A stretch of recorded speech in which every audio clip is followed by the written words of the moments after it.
All right, so my name is Chris Walters. I know I've met some of you, not everyone, but I run the grant programs in the gallery for the Arts Council. I've done so for about 10 years now, and I'm going to share my screen and the presentation.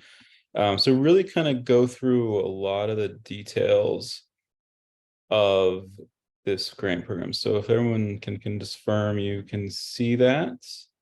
All right, so we are talking about the NISCA 2024, FY24, fiscal year 2024 grants that they are offering. They launched the application today, and the deadline's July 13th, and we'll go through all this.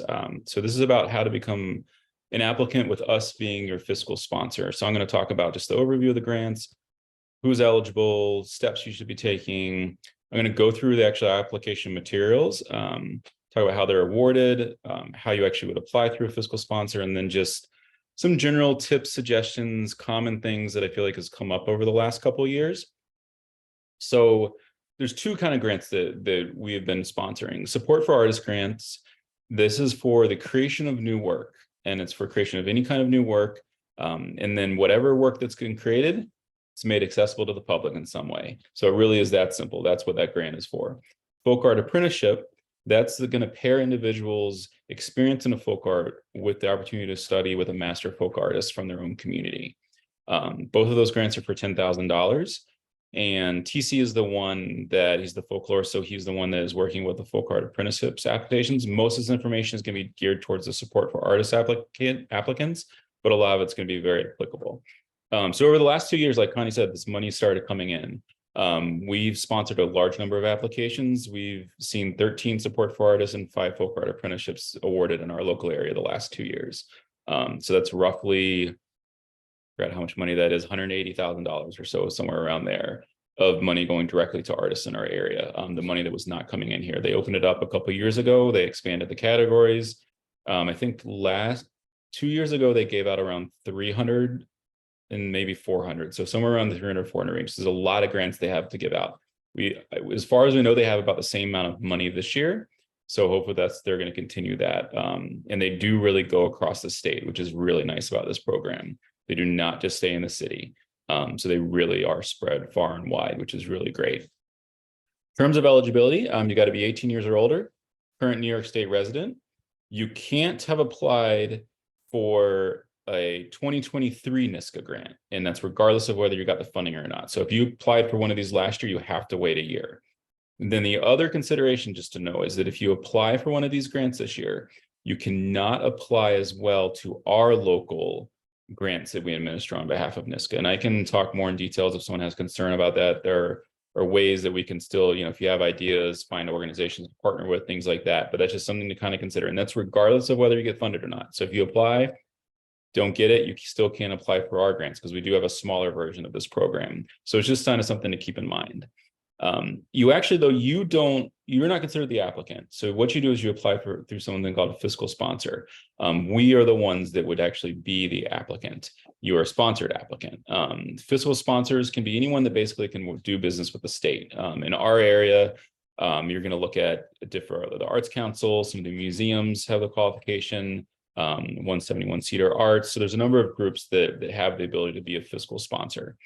But they have to meet general application requirements that are in the guidelines for the grants. You would sign and return an agreement detailing the responsibilities with the fiscal sponsor. You're going to provide the fiscal sponsor all the application materials. They're the ones that actually submit everything into the grant. You do not submit anything. You don't actually ever see any of that stuff. You would just give the information to the fiscal sponsor. And then if awarded the fiscal sponsor, the Arts Council does this, there's a $500 administrative fee. So if you got a $10,000 grant, you would get a check for $9,500. First steps you should do if you haven't looked at the guidelines, I really encourage you to do that. They used to be like 100 pages. I think now they're like 15, 20 pages. So they've really done a good job of cleaning them up. They are still very dense. So you should take a look at the guidelines, really look through what the grant is for, what the purpose is, questions. It's going to be where they're going to talk about how they're going to award the grants, things like that. So really take a look into those. You'll look for the support for artists guidelines, and then there's targeted opportunities, which is where the folk arts is, and that's on NISCA's website.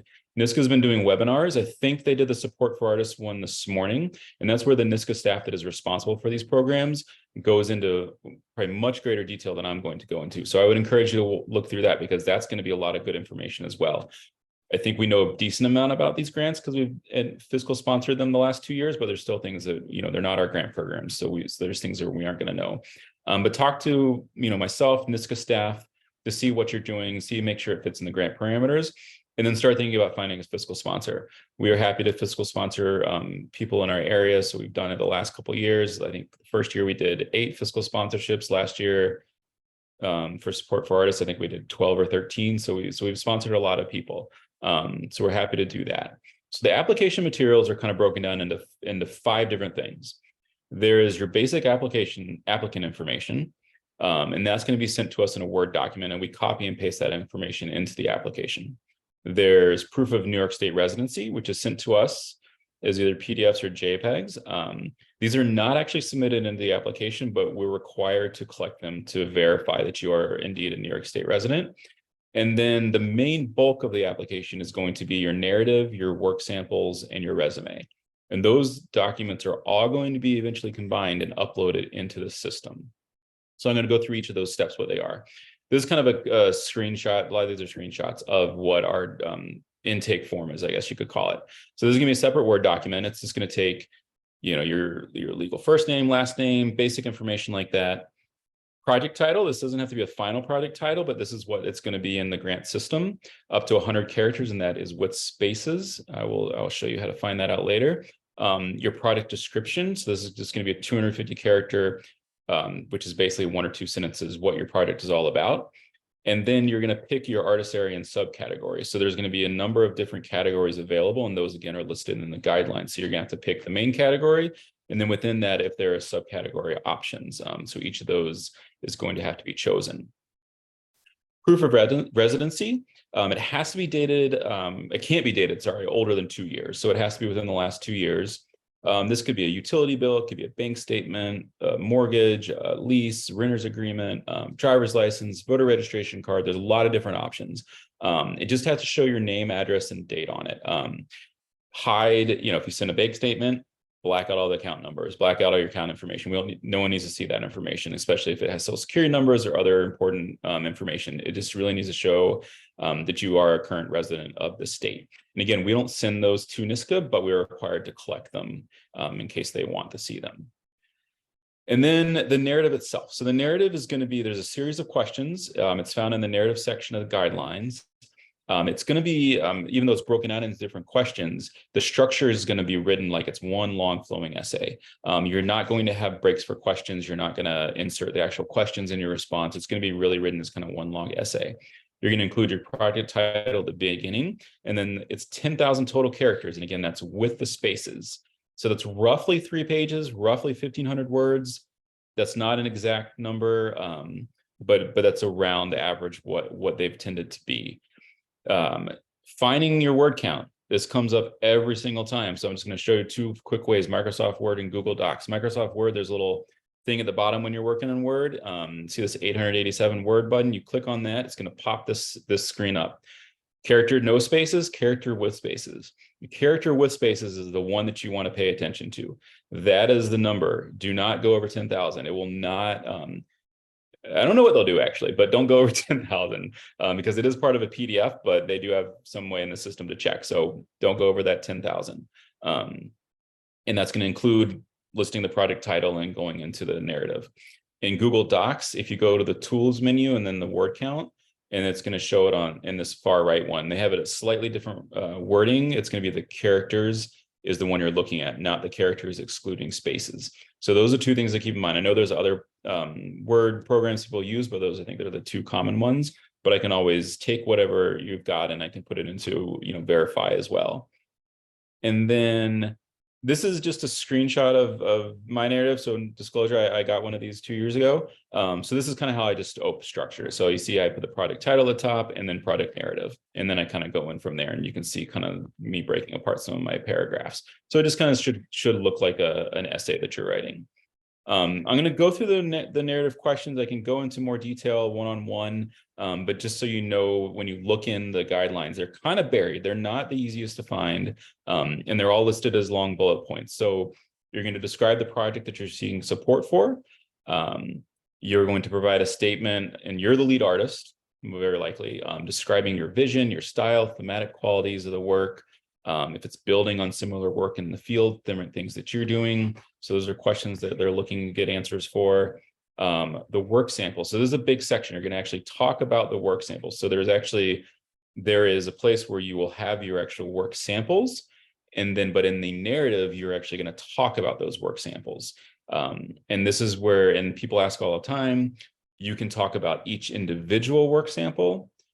You can talk about your work samples as a whole if it makes sense. So it's really going to be dependent on what kind of work samples you're putting in, and how that works. Like for me, I think I had 10 work samples and I spoke in groups of 3, I think. I know someone that was a poet and they just spoke overall all their poems. So, but it's really going to vary on each person. But this is the kind of information that they're looking for about the work sample. They're going to look about your ability to actually do the project. So if you have ever run a project like this or done something similar, if you ever got another grant funding, or say you want to put on a concert at the end, okay, have you ever worked with a concert promoter? Have you ever worked with venues? Anything that's relevant to what you're going to do, that's important to put in here. And then part of this, again, is you're creating new work, and then you're going to make that work accessible to the public. That is not defined. It could be an exhibition, it could be a concert, it can be an audio recording you put on your website. Many different options available, but it's key that what that is has to be included in the narrative, and then why you're doing that method and what that audience is. And you should really get specific. Like for my project, it was very important that it was a cross-section of the community that saw my photos.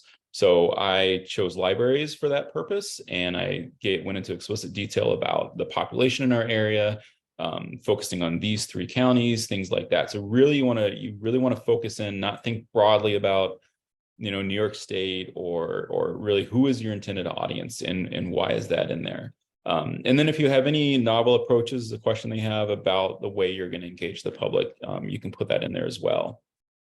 So that's kind of just very quick overview of the narrative questions. The work samples, so those are going to be dependent upon the category you're applying for. They are going to be different for each one. So they're specific to each discipline. They're going to vary by the type of work sample you can submit and how many. Each work sample you put in needs to have some kind of brief description along with it.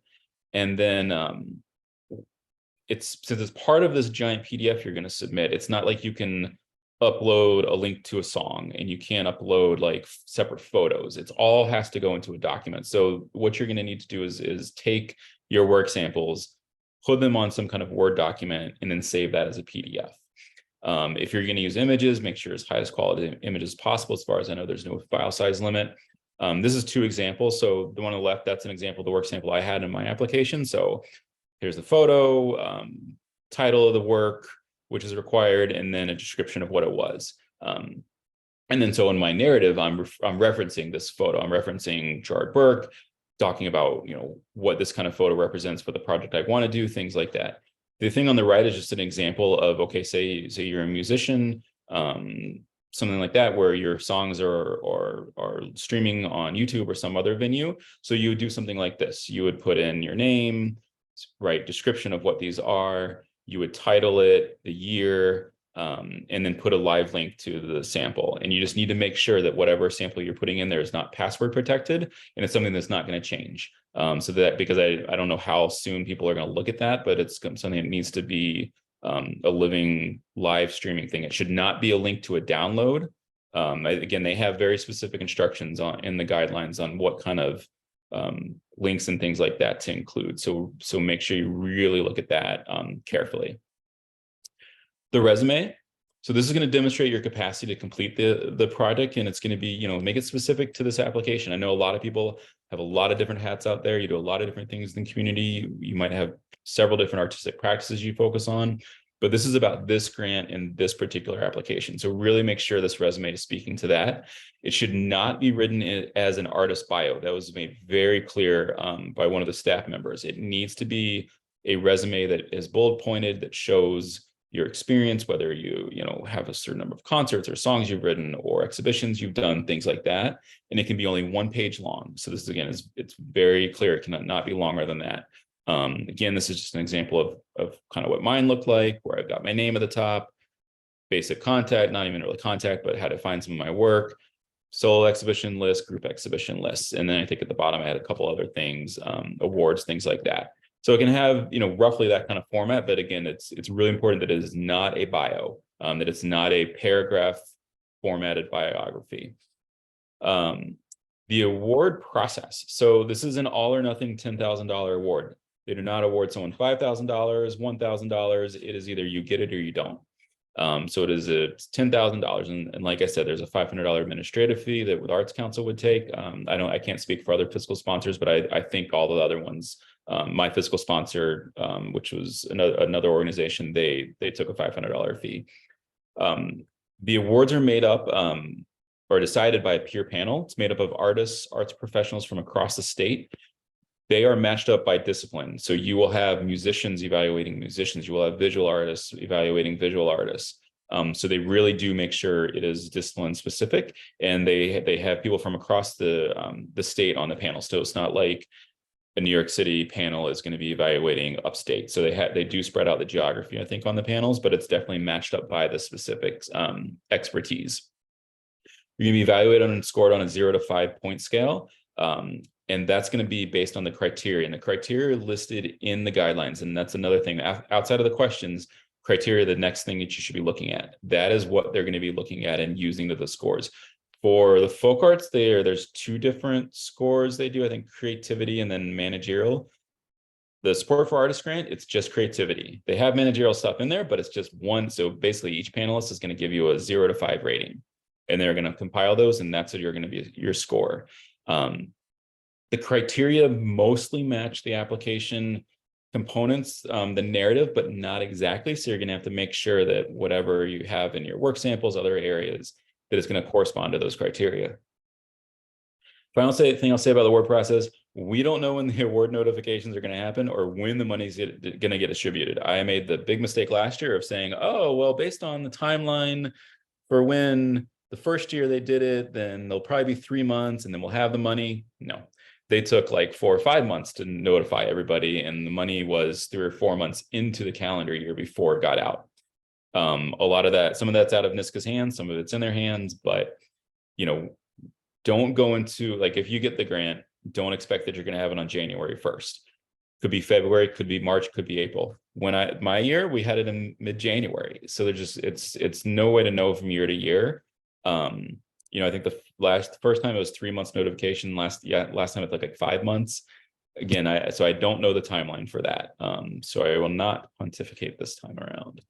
All right. So what you actually are submitting. So if you, this is to whoever your fiscal sponsor is, but you're going to submit 3 things. You're going to submit that Word document that has that applicant information. You're going to submit your proof of residency. This can be 2 separate files, it can be 1 file, as long as it's clear it's 2 distinct forms. And then you're going to submit your application packet, and that's going to be a single PDF file. It's going to have your narrative, then your work samples, and then your resume, all in that order. If you're uncomfortable saving PDFs, combining, happy to do that for you. But that is the order. And then if you say you did that, I would send it back to you. You would look it over, confirm, yes, this is it, and you would send it back to me.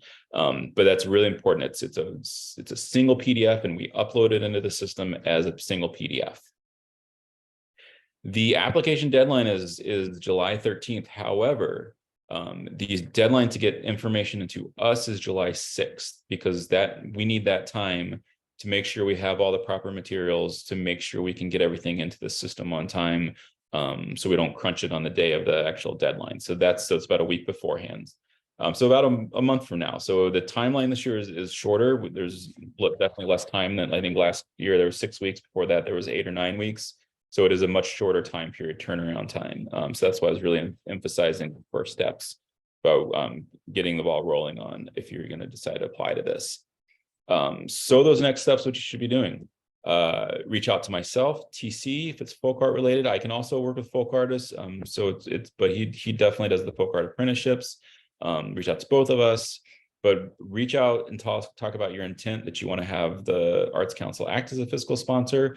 We'll pass it on an agreement that you'll sign. It's going to outline the different responsibilities, roles. Highly recommend you do this, whether it's, us, it's a requirement. I don't know if it's a requirement for others, but it's really important that you outline those roles so that if you get it, you're not going to expect something that maybe wasn't promised or you assumed, especially if you wanted someone to like say market your thing, but they're like, well, that's not what we said. So it's really important that you have all those responsibilities outlined. And then you can start sending application drafts. So part of our job and what I do with this is we will look at your application narratives and give feedback, and it's going to be based on the narrative, based on the criteria, things like that. This year, though, we are asking that, and I'm going to put it on our website tomorrow, but it's a pre-formatted Word document. So it's going to be structured with the narrative questions built in, because it will make our lives a little more streamlined when we can review things, because I'm going to look at those narrative questions as you answer, things like that. Okay, so these are some of the tips, kind of common questions that we have seen come up. Like I said, start now, identify your fiscal sponsor. I think this is some personal preference. Sometimes it's just kind of the way my brain works, but I think you should kind of think of this backwards and think about, okay, what is your public accessibility part, and get that commitment, because sometimes that's what's going to take the longest, because it's sometimes out of your control. Rest of the narrative, that's on you. You can figure that part out, but getting that accessibility, especially like say you want a concert, all right, you've got to have a venue lined up. You've got to be able to say that I'm going to have, you have to have the exact date, but you're going to say like, all right, in fall of 2024, I'm going to have a concert in Ernie Davis Park on a weekend, something like that. So it's really important that you have that kind of commitment lined up. And I would start with that first, because that is the thing that sometimes can take the longest. You're going to structure your narrative in the order of the questions. I know some people like to mix things up. They like to write in their own special way. It's got to be in that order of the questions. That's also been made very clear. It just helps as the process. These panelists are looking at dozens and dozens of applications, so it's really important they see everything the same, that they're not hopping around trying to find your answers, things like that. So it's really important they follow the same order. My recommendation is write them out as separate answers and then kind of combine them at the end. So answer each of those questions, and then you'll probably need to add like a connecting sentence, things like that, and then kind of combine them. I think if you're trying to do this all as one giant narrative, it's going to be really difficult. And then if you have it separated out, then you can move around pieces more easily. You can cut and paste, see what maybe this should be in a different section, things like that. And then play the matching game with the criteria. So those criteria, again, that's exactly what the score panel is going to look at. So did you answer this criteria? Find the place in your narrative that you answered that criteria. If you can't find a place that you've answered that criteria, find a place where you can put it in there. I can't emphasize that enough, to make sure you're meeting all those criteria. Make sure you're answering the question that's asked. I know sometimes we like to read into questions things that we think, oh, what are they intending? What they, but they're pretty clear questions. They're very detailed, but answer those questions they're asking. Use a lot of consistent language. If you're going to talk about doing an exhibit, don't later write, I'm going to do a show. Just use the same language to it throughout. Use a lot of confident words, a lot of active words, things that show that you have confidence in what you're doing. Go through, remove any like redundancies. Don't go to your thesaurus. Don't try to think of a very smart word that, if it could just fit in a very simple word. Definitely get outside perspective, whether it's myself, TC, but someone else look at your project, just to make sure it's really making sense. Especially if this is something that's you've been thinking about for a while or in your head, to get someone else to look at it. Make this personal and specific. It shouldn't be a personal essay, and it shouldn't be like 3 pages of the meaning of art in your life since you were a young child, and this is your chance to share that with the world, because you still got to answer those questions, but it should be personal and specific. You want the panelists to remember you. Want them to remember that artist from upstate New York that's going to do this amazing concert series, or this piece of music they're going to write about their life. Like, you want them to know these kind of things. So really avoid using any kind of generic language, and even talking about your audience. Like, again, be very specific about, like, why is this important? This work that you want to create, why is it important? Why is it something that you want this particular audience to reach? So try to make your things as specific as possible. The grant money can be spent and the work must be created and completed in 2024. And then however you make it accessible as well, 2024. You can start your planning now. You can do all the organizing now, things like that. But the actual grant money needs to be spent in 2024, and that's when the work needs to be created. If you're having any issues completing the project, you need to contact your fiscal sponsor immediately. If you're unsure of what discipline to apply for, I would highly recommend you contact NISCA directly. You can ask me, I'll give you my opinion, but I'm probably also going to tell you to contact NISCA directly if it's not clear. There is an opportunity to apply, I forgot if they call it interdisciplinary or multidisciplinary. But if you do that, you have to be an expert in both of those areas that you are applying for. So say you're trying to think of a good example. Say you want to mix visual arts and poetry into one application. You want to have like a bunch of poems next to your paintings. You're going to have to demonstrate that you have expertise and ability in both poetry and visual arts. So it just ups the level of difficulty and complexity. So if you are going to focus on more than one discipline, really talk to NISCA staff and make sure that's a good fit for you. There is no budget to complete. You're probably like, where do I send what I'm going to spend this money on? That is not part of this process. It's a $10,000 nothing grant. There's things listed in the guidelines that you can't use the money for, but it's really very open-ended. You can pay for your time. So if all you are going to spend that $10,000 on is the time that you're going to spend creating music, that's great. If you want to buy equipment, if you want to buy recording equipment, computer to compose stuff, if you want to pay for exhibition materials, marketing, all kinds of stuff. Basically it's anything that's directly related to your project. But there's no budget that you actually complete. You don't need to send a budget to us about how you're going to spend your money. However, what happens at the end though is that we have to send a final report to NISCA. And so what we're going to have to ask you to do is complete an expense spreadsheet. And it's just going to be the listing of what you spent the money on, and it's based on what we have to report to NISCA. We're not going to ask for your receipts. We're not going to ask for the proof of those expenses. However, you need to keep those for your records. NISCA could ask for them. We have the right to ask for them. If something, doesn't make sense, or you said you had an exhibit, but we know there was no exhibit that happened, that hasn't happened. But so NISCA does have the right to ask for those proofs, but we do not ask for that. But you need to keep those for yourself. And then the final thing just to know is that we cannot offer any tax advice, but this grant is considered taxable income. And we would issue you a 1099 at the end that would show that it's taxable income. So just be aware of that if you accept the grant. And that is my very quick overview of the process and tips and all that kind of good stuff. There's my email address. That's TC's email address. Phone numbers on here. Honestly, though, writing email is going to be the best way because we are all in and out of the office at different times. One day a week for some of us. And then also we're not sometimes sitting next to our phone extensions. So we do check those, but email is definitely going to be the fastest and best way to get a hold of us. And on that note, I'm going to stop sharing my screen in the presentation, and that is what I have to say about that. Great. So we will open for questions. I have allowed you to unmute yourself since we're such a small group. I want to reiterate a couple of things that Chris said, though, before opening it to the questions. The first thing is, Chris has already said this, but please remember to be as specific as possible when you're writing this grant. As Chris has already stated, the panelists are looking at literally hundreds of grants, and they are really trying to figure out not only if you're talented, which your work samples help a lot with, but also if you can actually manage to accomplish what you said you're going to accomplish. And so saying, as Chris has already pointed out, I'm going to have a concert is a lot different than saying, I'm going to have a concert at 171 in September.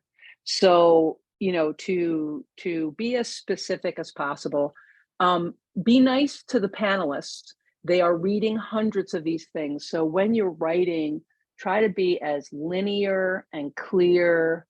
And as Chris has already said, use simple language as possible. Even though the panelists will be experts in the discipline that you're submitting in, you still should not presume that they'll know your jargon, right? Like your specific jargon. So be as clear and simple with your language as you can. Just think about them as being tired, that they've read a lot, because that seriously is what you are writing for, as somebody who's reading a lot of these. And then finally, be nice to Chris. So when you're sending him drafts, please don't send those drafts July 5th. Send him drafts early so that he has a chance to read them and look at them. Because even though there's only 4 of us on this call today, as he already said, last year we were the fiscal sponsor for like a dozen, and he's giving you a lot of really specific feedback on drafts. So please do it early so that by the time July 6th rolls around, you really do have a completed draft to send him, that you're not asking him to look at a day or two before. And those are really the things I wanted to just kind of reiterate. And now, any questions anybody has, you can And I'll just either add real quick, and I will give very constructive feedback. Like, don't take it personally, because it is a very specific, grant writing is a very specific skill. So I don't know if for some of you this is the first time you've written a grant, but it is a learned skill, and especially with something of this complexity. So I'm really going to be looking at it like detailed, like, are you answering these questions? If you haven't, I'm going to be pointing that out. But I'm going to do it in a very constructive way and saying, okay, these are the things to consider and things like that. And then what Connie said too, like, if you have something that you think you have a good idea, don't let like that you are from upstate New York stop you, or don't let that like, oh, you don't think this is fancy enough idea, or like, oh, I just want to do just want to write a new song and I want to perform it. Don't let that feeling stop you, because again, last year I think they gave out 300 or 400, and they fund a large percentage of them. I don't quite know the exact number, but more than half get funded. So it is a doable grant. So really it is something that if you think you can put a good application together, I highly recommend you applying for it. We do have our own, and it's great. But this is definitely a lot more money. And I'll be the first to admit, I love ours, but it's usually not enough money for the amount of money that it really takes to do a big project, whether that's your time, whether that's the materials, and especially with what things cost. And I mean, framing and this, for example, is so expensive nowadays. So if you think you can do something, I really strongly encourage you to pursue this. So